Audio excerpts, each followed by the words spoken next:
How do you dissect this new approach of PTI?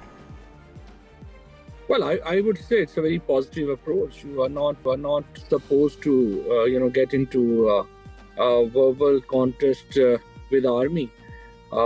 We need to create a balance in politics. It's very important that everyone should work in its own sphere.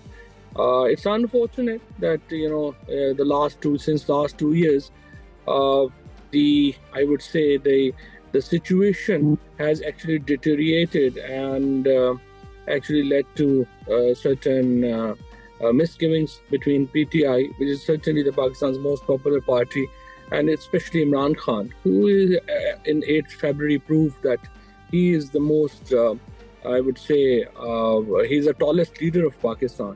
And so I think it's a step in the right direction. So it has obviously its own background, that the way things turned ugly. It should never have happened, but I think now it's a time that both sides should realize the mistakes of the past. It's a time to bury the past and look at the future. When you say both sides, why don't you include the political into it? Because in order to strengthen the democracy and in order to bring some stability in the political arena, the political parties need to talk to each other as well, in addition to the establishment. But the PTI's consistent position is that they would only talk to establishment. No, I don't think so. This is the situation, if you remember, just before the interim government took over in Pakistan, we were actually talking with each other. PTI, People's Party and PMLN were talking with each other. And unfortunately, the post scenario after the judgment of Supreme Court of holding election in Punjab and Khyber Pakhtunkhwa was not implemented, things got out of hand. And yes, there are, I would say, rough patches, and I would say there are many misgivings among the parties also. But ultimately, the only way forward is that we all get together for a grand political dialogue and try to bring Pakistan into the realm of the constitution, which practically is suspended since 2 years. Well, I'm saying this because there is a history to it, that it seems that Shehbaz Sharif is the new bogeyman for PTI. And I say this because there is so many flip-flops and so many things involved in the past that the narrative pacing that PTI founder does keeps on shifting from A to B and from C to D. For example, excuse me, his stance on various things started with a US-driven regime change that toppled his government. Then it was not US all of a sudden, it was General Bajwa who did it. And then there was this London plan involved. And even on May 9, that he has been changing his stance continuously. Why he cannot stick to a single narrative? Because that is what we expect. He has been saying that we would only talk to the powerful. He has only stick to that. Now he is ready to talk to establishment. But given the very negative narrative pacing that he has been doing, do you think the establishment would agree to talk to him? But the establishment has to agree to that. There is no other way, because whatever you say. On 8th February, people of Pakistan have voted for Imran Khan. They have shown that there is only one leader people of Pakistan trust. So whatever you say, and you have actually mentioned many events without the context and without giving background of every event. So every event has a very long background that needs to be explained. For example, the cipher controversy has its own background. London plan has its own background. So it's it's not that the PTI has not been victim of all these atrocities that has been committed in PTI, that this is part of the history.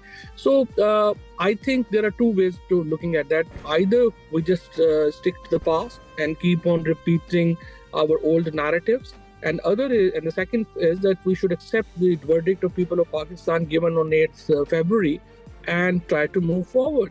And we need to bring Pakistan back as a normal country, which at the moment it is not. All the political workers, hundreds of political workers are behind the bars. There are no constitutional rights afforded to even the women prisoners.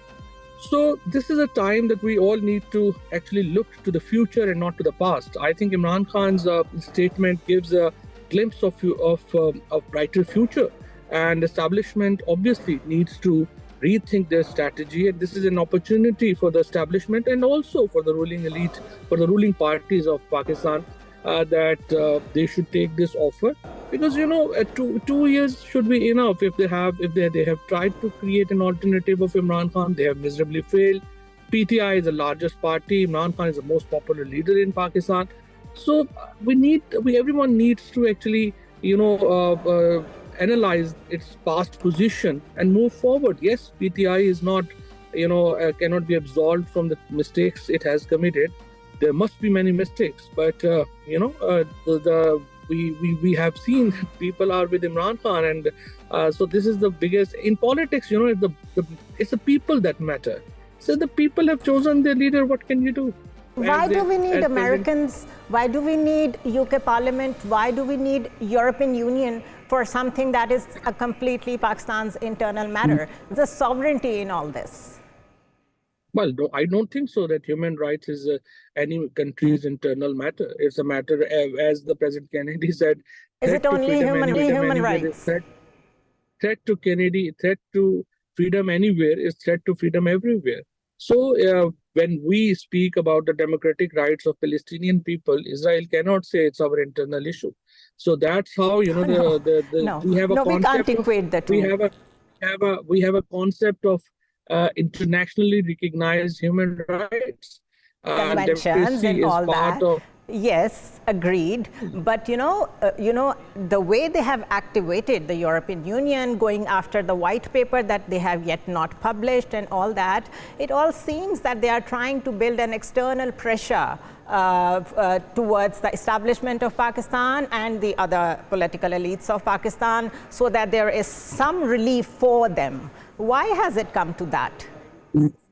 Well, this is the responsibility of every human to speak about the human rights. Once you, as yourself said, it's an international human rights. So every citizen has to speak about human rights. And, this is how the democracy can flourish in the world. And I must admire, the European Union, UK, USA, and it's the diaspora, the Pakistani diaspora that has played its part, and they actually deserve a huge applause from us. All the kudos to the overseas Pakistanis there who stood up for the democratic rights of their, fellow citizens in Pakistan, and the way actually they changed the game.